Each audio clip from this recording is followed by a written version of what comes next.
el camino, la verdad y la vida. Que vengas a nuestros corazones a través de tu Hijo amado Cristo Jesús. Lo pedimos en el nombre de Jesús. Amén. El tema esta mañana se titula La primera visión de Daniel, la parte número 3. Recuerdan que Daniel vio 4 bestias salir del mar, y cada una de estas bestias representaba 4 reinos mundiales, los mismos que están en el capítulo 2. Y luego, en la caída del último reino, se levanta 10 cuernos, que es Europa. Roma cayó en el año 476 después de Cristo. Y recuerdan que de la cabeza de esa bestia que representaba Roma, donde habían 10 cuernos, salió un cuerno pequeño, el cual derribó a 3 cuernos completamente. Y esos eran los ostrogodos, los vándalos y los érulos. Vimos también la semana pasada que una escena donde el anciano de días, que es Dios el Padre, se sienta en su trono y se abren los libros. Esto representa el juicio investigador. Vimos que el cuerno pequeño se levanta después de la caída del Imperio Romano y sigue hasta que es destruido en la segunda venida de Cristo Jesús. Y en medio de ese tiempo es cuando comienza el juicio investigador en el cielo. Ahora, hay unas escenas en la Biblia que se refieren a ese juicio. No sabías, pero en Malaquías, el capítulo 3, donde se acaba de leer hace poco acerca de los diezmos y las ofrendas, ¿sabías tú que si tú lees los primeros 5 textos del capítulo 3 de Malaquías, vas a ver allí la escena de el juicio investigador? Aquí donde dice Malaquías 3:1, he aquí, yo envío mi mensajero, que es Juan el Bautista, el cual preparará el camino delante de mí. Pero cuando dice allí, y vendrá súbitamente o de repente a su templo el Señor, esa parte tú piensas que está hablando del templo terrenal, pero si sigues los siguientes versículos, está hablando del juicio que toma lugar en el templo celestial. En Mateo 25, donde vemos la parábola de las 10 vírgenes, donde se anuncia, aquí viene el esposo. No se trata de la segunda venida de Cristo. Realmente, cuando viene el esposo a la boda para casarse, no es la segunda venida. La boda es en el cielo durante el juicio investigador, que es ahora mismo que Cristo se está casando con su iglesia. En Lucas 19:12, cuando un hombre noble le da una mina a 10 obreros y se va a un país lejano a recibir un reino, ese hombre noble que va a recibir un reino es Cristo Jesús, que está recibiendo su reino ahora mismo en el cielo. Es el juicio de todas las personas que se están juzgando y se están aprobando para ser salvos. Y entonces, cuando vemos a Jesús venir en las nubes del cielo, allí mismo en Daniel, hacia el anciano de días, es el mismo evento. No es la segunda venida de Cristo. Es cuando Cristo pasa del lugar santo al lugar santísimo con el Padre para iniciar el juicio investigador. Esto lo digo nomás para aclararles, pero vamos a estar viendo ahora más explicaciones. En Daniel 7:16 dice: me acerqué a uno de los que asistían y le pregunté la verdad acerca de todo esto. Y me habló y me hizo conocer la interpretación de las cosas. Todas estas bestias, todo lo que viene viendo Daniel del anciano de días, y al ver a Jesús venir ante el anciano de días, su Padre, en nubes del cielo, al ver la cuarta bestia y el cuerno pequeño, Daniel le pregunta a uno que estaba allí qué significaba todo esto, y él le dio la interpretación. Pero sigue el versículo 17. Estas 4 grandes bestias, le explica esa persona, son 4 reyes que se levantarán en la tierra. Versículo 18. Después recibirán el reino, ¿quiénes? Los santos del Altísimo, y poseerán el reino hasta el siglo eternamente y para siempre. La Biblia muchas veces brinca de un punto a otro, hacia el frente y luego atrás, y tú estás viendo ahorita: los santos no reciben el reino y no poseen el reino hasta que Cristo viene. ¿Recuerdan la estatua de Daniel 2? Todos los reinos de este mundo son destruidos con la venida de Cristo Jesús. Verso 19.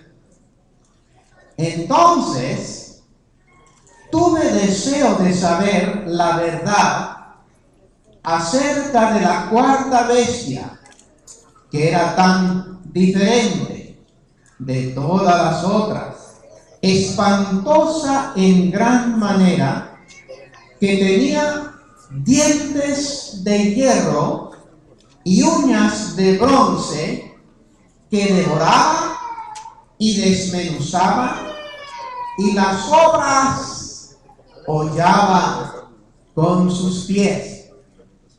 Así que el ángel le explica las cosas que ha visto Daniel, pero Daniel todavía tiene preguntas, cosas que él no entiende, acerca de la cuarta bestia, que era espantosa y diferente, y que devoraba y desmenuzaba y hollaba.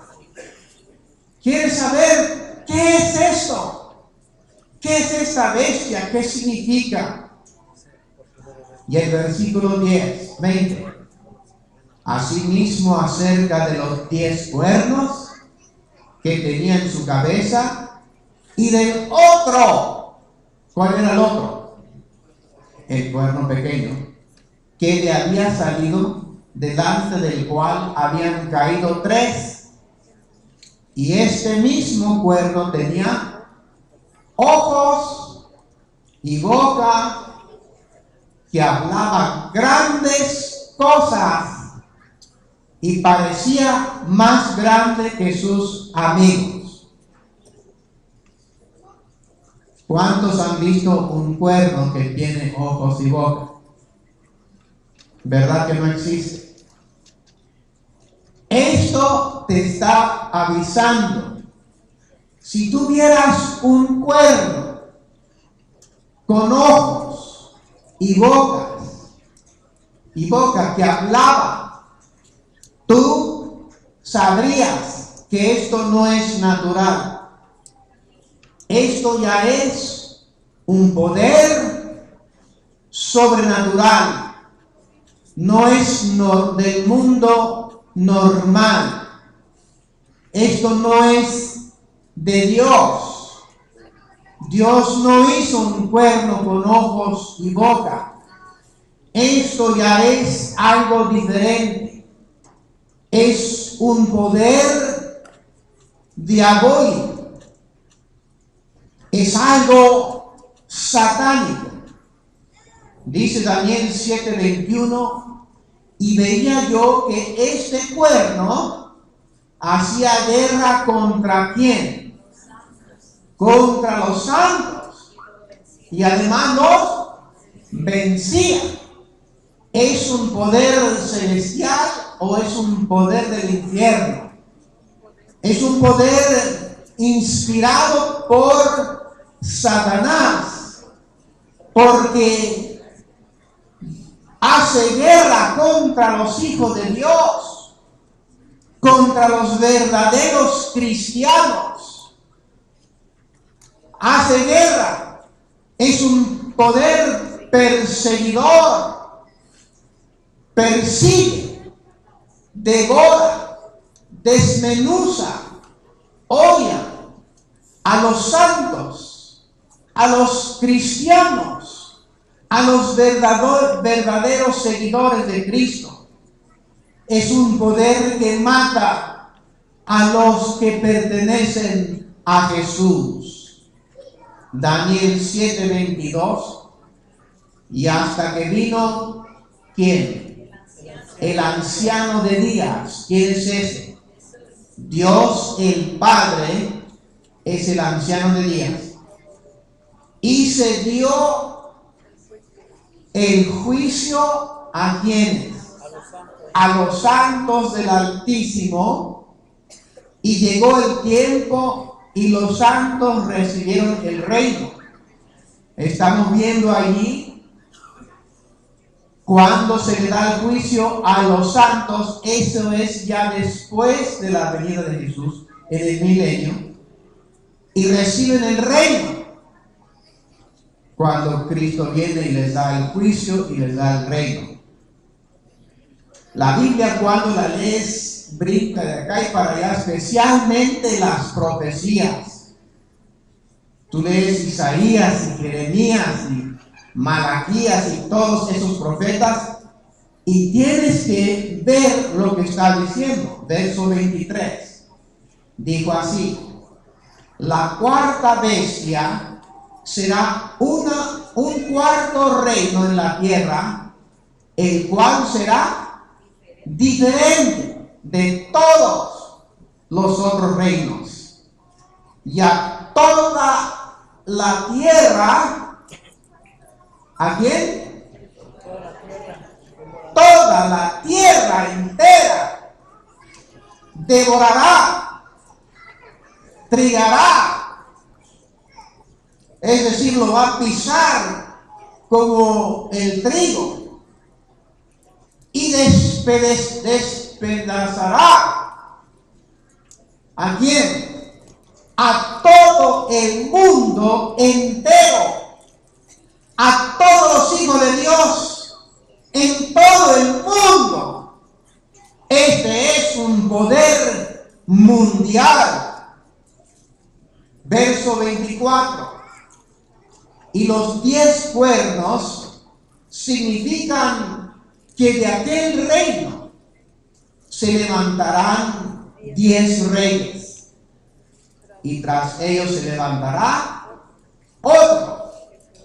Ese es el cuerno pequeño, el cual será diferente de los primeros, y a 3 reyes derribará.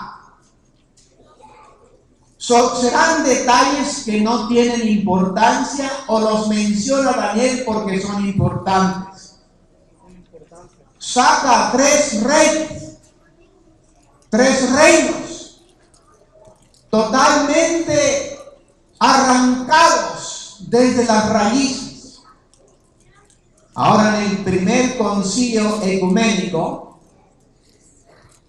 ¿cuántos concilios ecuménicos han habido desde la historia? Por lo menos 21. Y en el primero, en el año 325, el que presidió fue el emperador Constantino, y entraron con su teología de cristología y se equivocaron en cuanto a quién realmente era Jesús. Parte en verdad, parte en error, y pusieron la base de el resto de todas las doctrinas que habrían de seguir, que iban a cambiar todas las doctrinas de la Biblia. Todas las doctrinas que Cristo y los apóstoles enseñaron, las cambiaron, comenzando en el primer concilio ecuménico. En el segundo concilio ecuménico, que se llevó a cabo en Constantinopla, esos lugares son allá en Turquía, en el año 381, presidió el emperador Teodosio. ¿Qué sabe un emperador de la teología? Nada. Pero estaba presidiendo. Y allí la iglesia introdujo la doctrina de la Trinidad y establecieron la ley que desde ese entonces adelante la religión de los concilios sería la religión del Estado. Es decir, la religión cristiana a su manera estaría unida con el gobierno, no habría separación, serían una y la misma cosa. Cada vez en la historia, en cualquier lugar que se ha unido la iglesia con el gobierno, el resultado ha sido el mismo: abuso de poder y persecución. Porque la iglesia dice: tenemos herejes y hay que deshacernos de ellos. Esta semana pasada, y muy a menudo, escuchando la radio cristiana, oí un predicador que estaba diciendo: no es normal ni bueno que esté separada la iglesia y el Estado. La iglesia y el Estado tienen que estar unidos para tener una sociedad normal.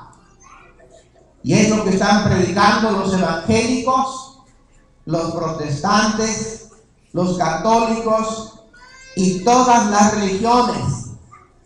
Son poquitas las que recordamos la historia, los que estudiamos la profecía y recordamos el pasado de la Edad Media, lo que sucedió en ese entonces, los horrores, atrocidades y crímenes que cometió la iglesia cuando estaba unida con el Estado.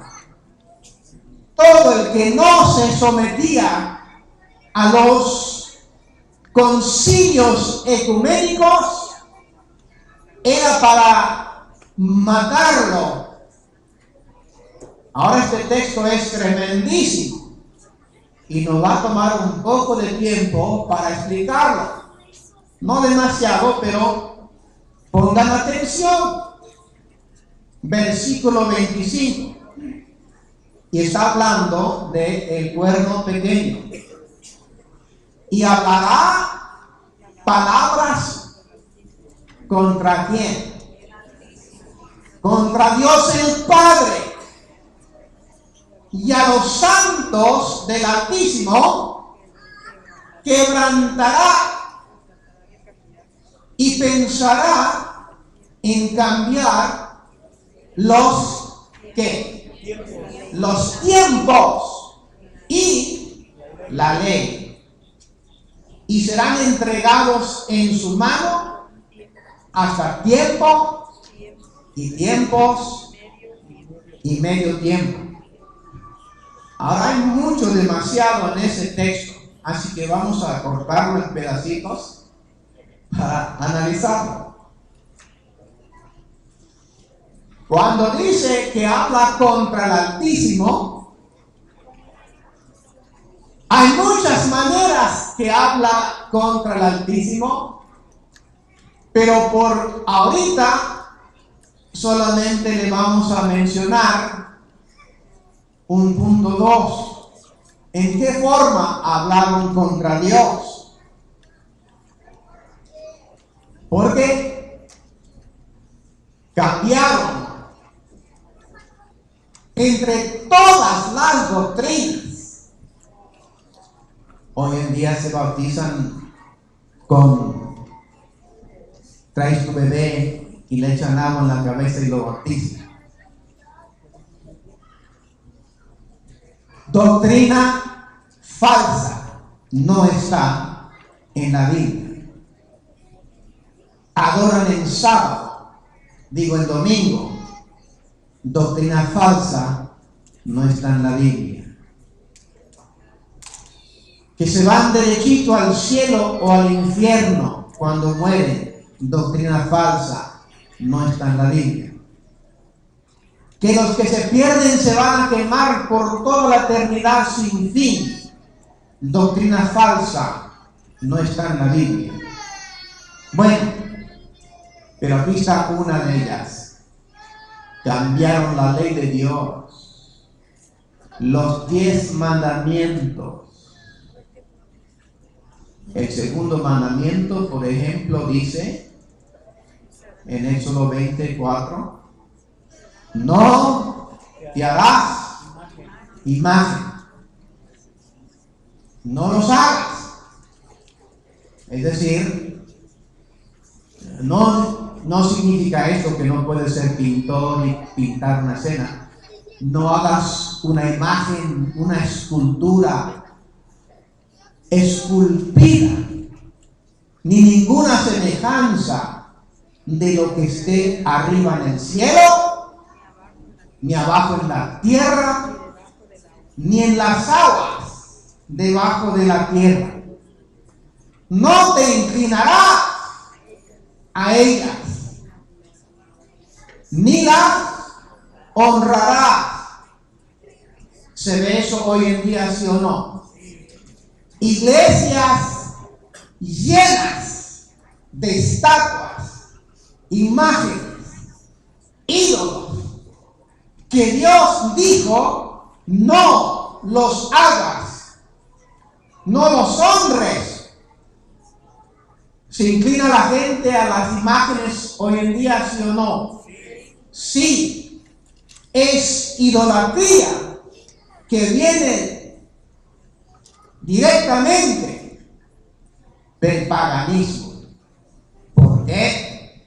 Porque yo soy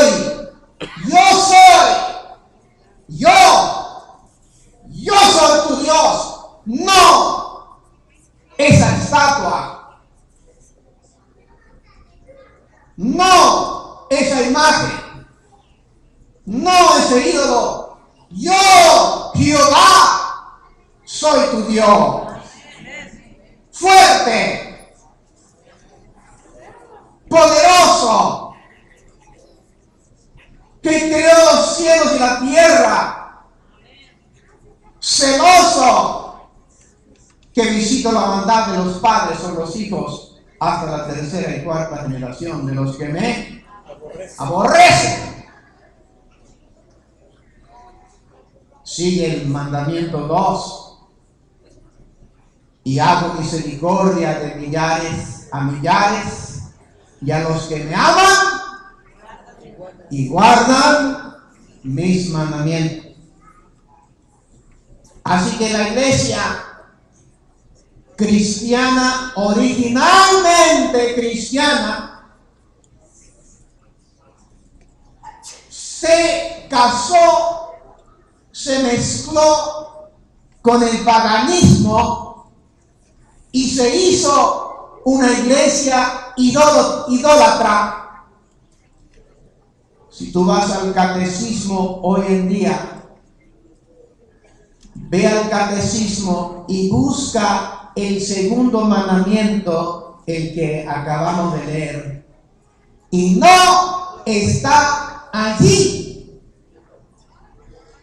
La iglesia, cuando enseña los 10 mandamientos, no nos enseña conforme a como está en su Biblia, los enseña conforme a como están en el catecismo, y allí no hay un segundo mandamiento, no está el segundo mandamiento original. Lo quitaron, lo cambiaron, lo aniquilaron.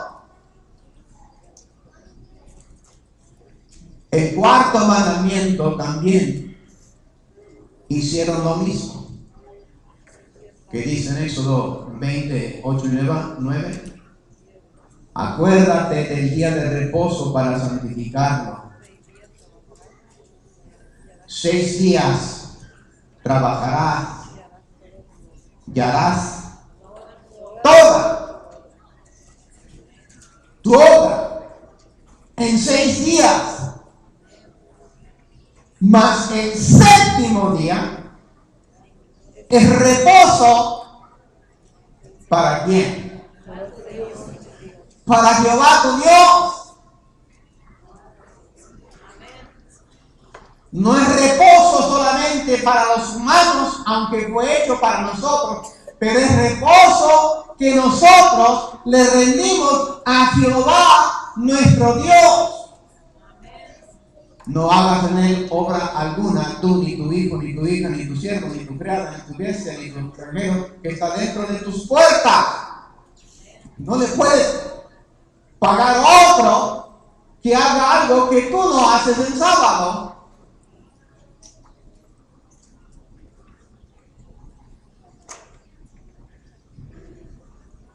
Y dime tú, ¿por qué peleamos el séptimo día? Porque Dios lo escribió con su dedo propio.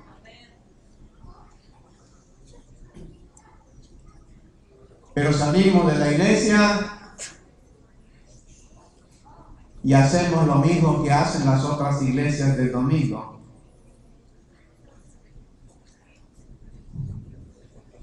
Verso 11. Porque en 6 días hizo Jehová los cielos y la tierra, y todas las cosas que en ellos hay, y reposó en el séptimo día. Por tanto, Jehová bendijo el día de reposo y lo hizo santo. Dios, Jehová, lo reposó, lo bendijo y lo santificó.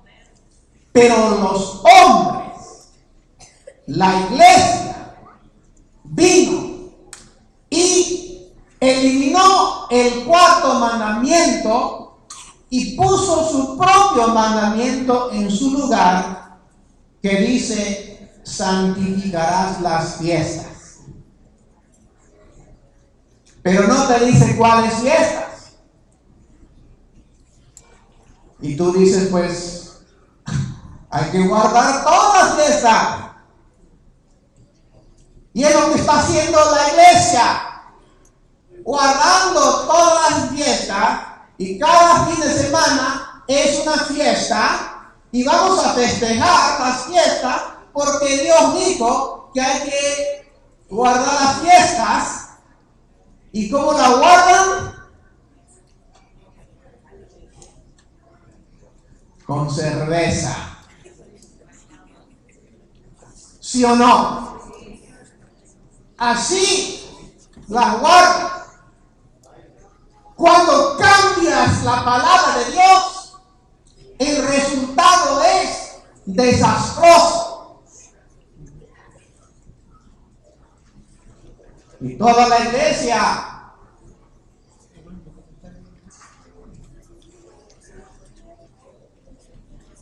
está guardando fiestas.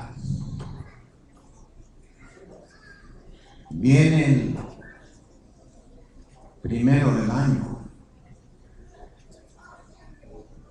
y ahí vienen con su caja de cerveza. Y para la resurrección de Cristo en Pascua y Valentín, San Valentín, y para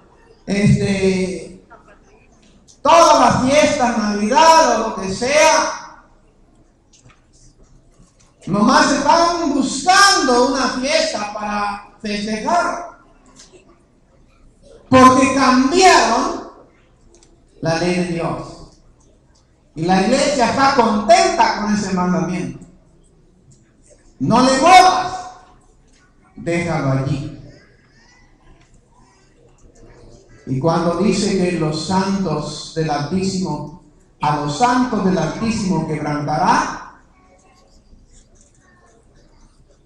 y eso significa que van a ser entregados en su mano. ¿En la mano de quién? Del cuerno pequeño. Los hijos de Dios, los cristianos verdaderos, seguidores de corazón de Jesús, van a estar bajo el poder del cuerno pequeño que los devora, que los desmenuza, que los holla bajo sus pies. ¿Y qué significa eso? Cuando un león se devora a un borreguito, ¿qué le está haciendo? Un venado. Lo mata. No puede devorarlo y estar bien. Significa matarlo. Los que no aceptaron las enseñanzas de los concilios ecuménicos serían devorados, desmenuzados y hollados. Y ya vimos lo que la iglesia hizo, la iglesia cristiana.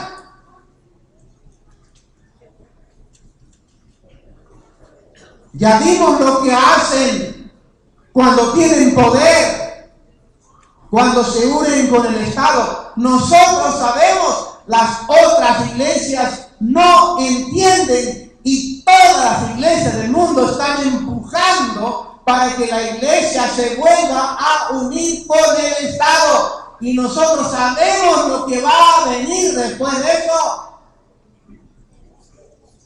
Cambiaron el nombre de la iglesia de Cristo. ¿Saben cuál era el nombre de la iglesia de Cristo originalmente? ¿Tú sabes? ¿Qué nombre? ¿Qué nombre llevaba la iglesia? Yo busqué unos textos. 11 veces se le llama iglesia de Dios. Una vez, iglesia de Cristo. Una vez, iglesia de Jesucristo. Y una vez, iglesia del primogénito. Pero en el año 325 está ya allí confirmado que cambiaron el nombre de la iglesia de Cristo a la iglesia. ¿Quieren saber? No es mi intención ofender a nadie, nomás le estoy contando la historia. Tú puedes entrar a estudiar estas cosas, ahí están en libros, en el internet, en la profecía. La iglesia cambió su nombre y después de cambiar su nombre, cambió sus enseñanzas. Desde el año 325, en el primer concilio ecuménico, para que todos tuvieran una misma religión, para unirse con el Estado, cambiaron el nombre a ¿lo digo? O mejor no lo digo por no ofender. ¿Quieres saber, hermano? Ándale. Cambiar el nombre de la iglesia de Dios. Cambiar el nombre de la iglesia de Cristo. El nombre de la iglesia de Jesucristo. El nombre de la iglesia del primogénito que es Jesús. La cambiaron a la iglesia católica apostólica romana. Católica porque es universal. Apostólica no tiene nada de apostólico. Nada. En absoluto. ¿Cómo van a tener algo apostólico si cambiaron todas las enseñanzas de los apóstoles? Romana porque está mezclada con el paganismo.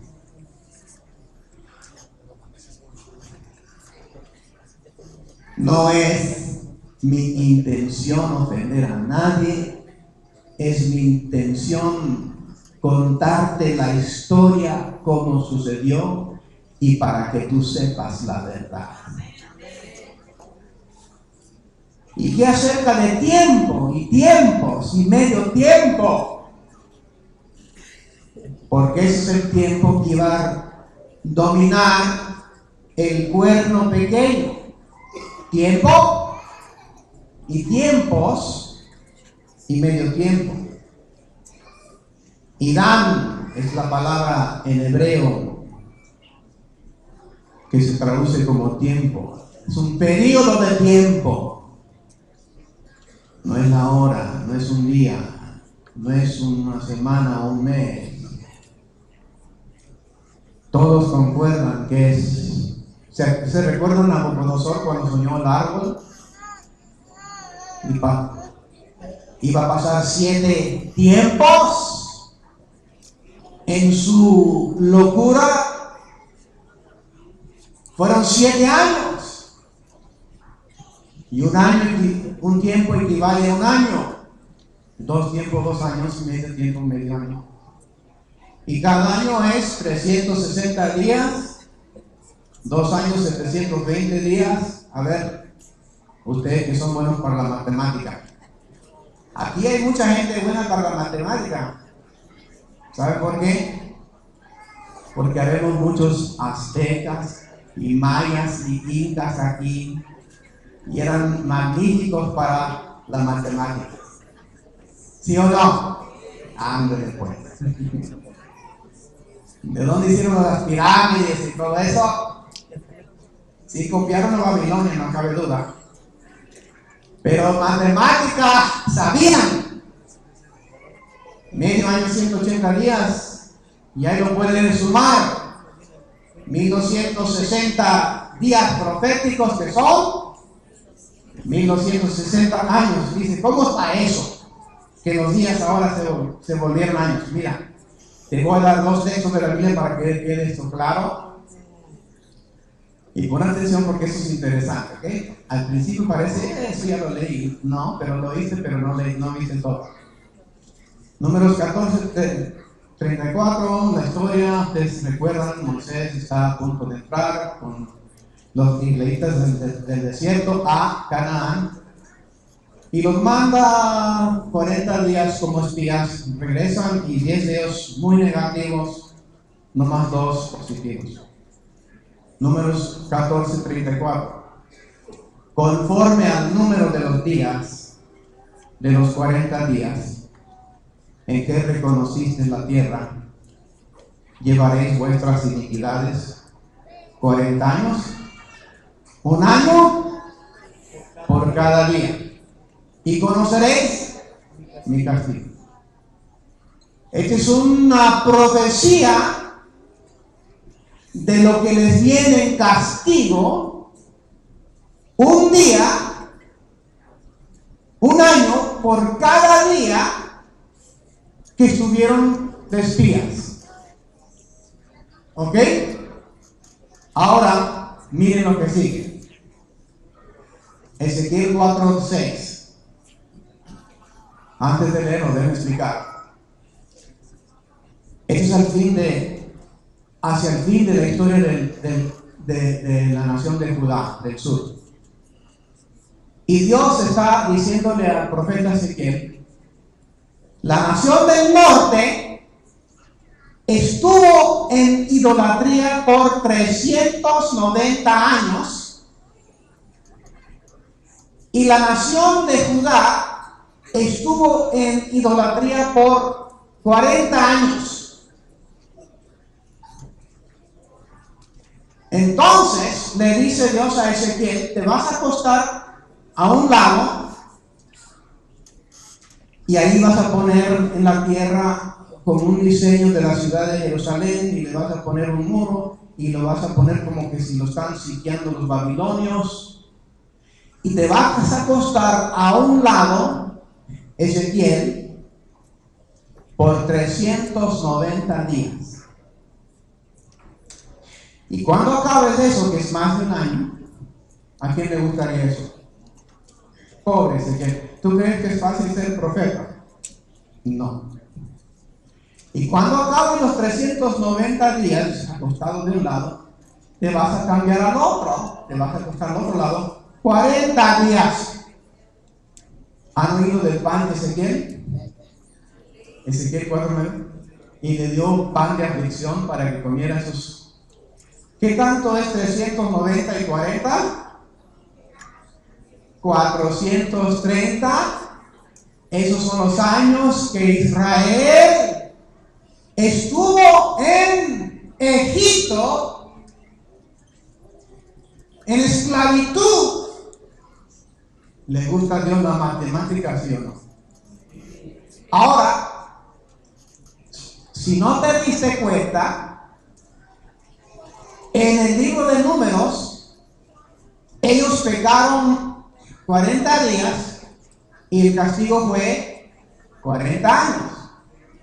Aquí en Ezequiel pecaron 430 años, pero ahora les da 430 días que va a estar sitiada la ciudad de Jerusalén por el rey de Babilonia. Miren, cumplidos estos, te acostarás sobre tu lado derecho, segunda vez, y llevarás la maldad de la casa de Judá 40 días.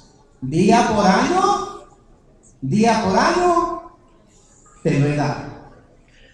Otra profecía.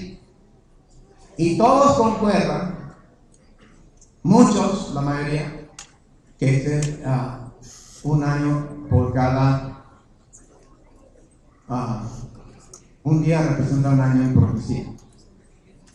Así que el cuerno pequeño domina el mundo entero por 1260 años. Es un largo rato, ¿no?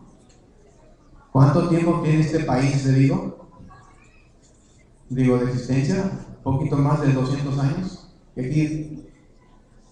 aquí 1260 años, ¿te imaginas? Un poder abusivo que desmenuza, devora y holla con sus pies, mata a cristianos. Así que, verso 26. Pero se sentará el juez y le quitarán su dominio. ¿A quién? ¿A quién le van a quitar dominio? Al cuerno pequeño, y va a ser destruido y arruinado. Versículo 27. Y que el reino y el dominio y la majestad de los reinos debajo de todo cielo sea dado al pueblo de los santos del Altísimo, cuyo reino es reino eterno y todos los dominios le servirán. Ahora, te voy a leer unas citas, ya vamos casi al fin, ¿ok? Ya vamos terminando. Pero quiero primero leerte unas citas de cuando Cristo pasa del lugar santo al lugar santísimo. ¿Tú crees, en 1844, Cristo pasa del lugar santo al lugar santísimo? Bueno, y no se te hace como mucho. Vamos a leer unas citas para que tú veas. ¿Ok? Vi al Padre levantarse del trono y en un carro de ¿qué? De llamas. El Padre, yo soy Padre, tiene un carro de ¿qué?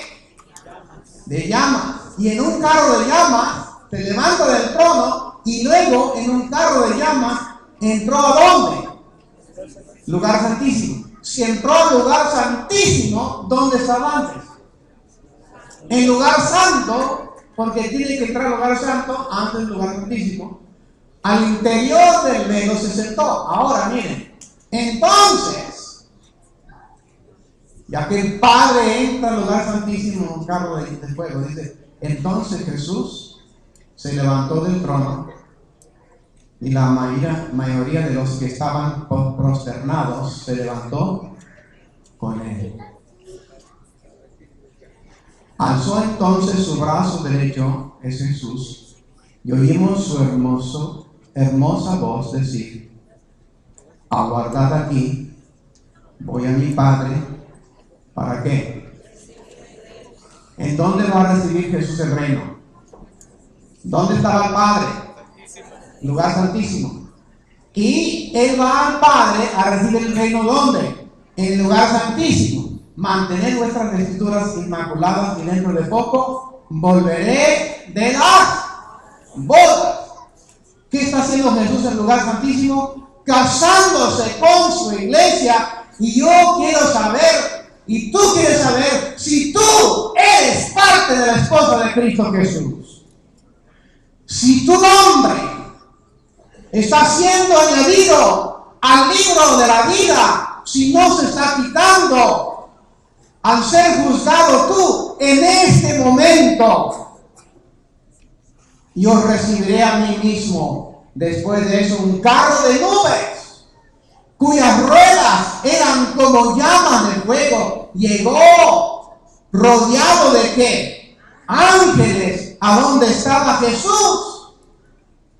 Jesús entró en el carro y fue llevado al lugar santísimo donde el Padre estaba sentado. El santuario, el templo celestial es tan grande que aún el Padre en un carro de fuego pasa del lugar lugar santo al lugar santísimo. Y aún Jesús sigue los pasos de su Padre, y Él también en un carro que tiene llantas de fuego, también pasa del lugar santo al lugar santísimo. Si fuera nomás de pasar de aquí a allá, ¿para qué necesita carro? El templo celestial es enorme.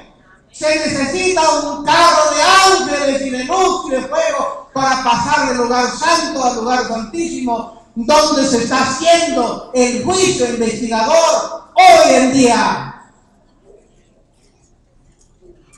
Ahí contemplé a Jesús, el gran sumo sacerdote. Yo quiero que me digas, hermanos, ¿quién es el sumo sacerdote de la iglesia cristiana? ¿Quién es el sumo sacerdote de la iglesia de Dios? Lo queremos oír, su nombre. ¿Quién es el sumo sacerdote de la iglesia de Jesucristo? Y en esta tierra, el cuerno pequeño ha usurpado el puesto de Cristo, ha tomado el lugar de Cristo. En esta tierra han puesto a otro como sumo sacerdote de la iglesia cristiana, que le dicen Maximus Pontifex.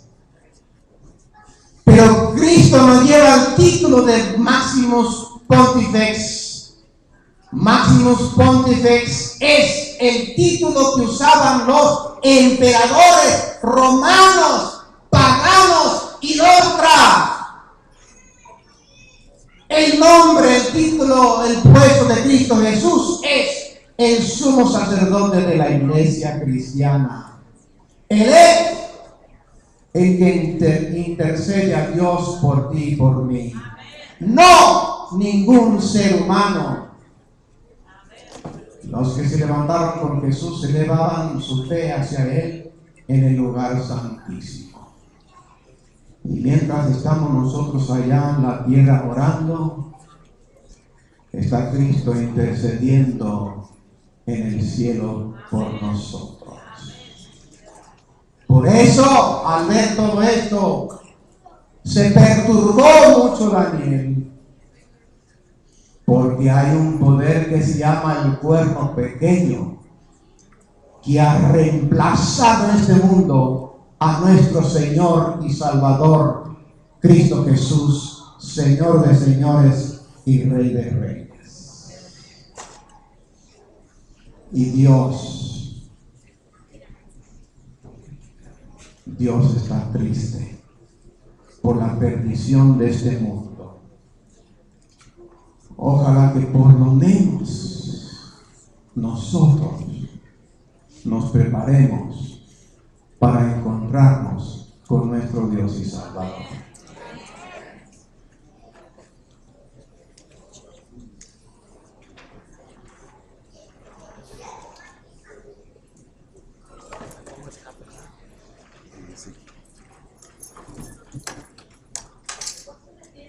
Nos preparamos con el himno número 331.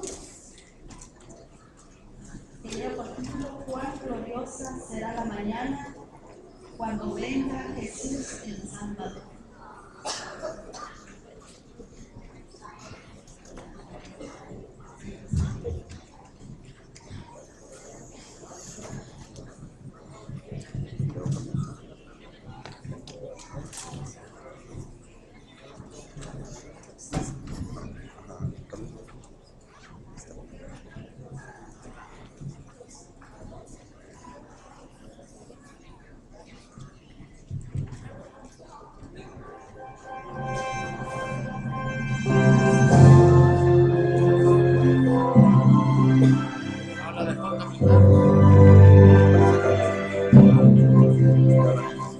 Gloriosa será la mañana cuando venga Jesús el Salvador, cuando todos unidos como hermanos venida daremos al Señor.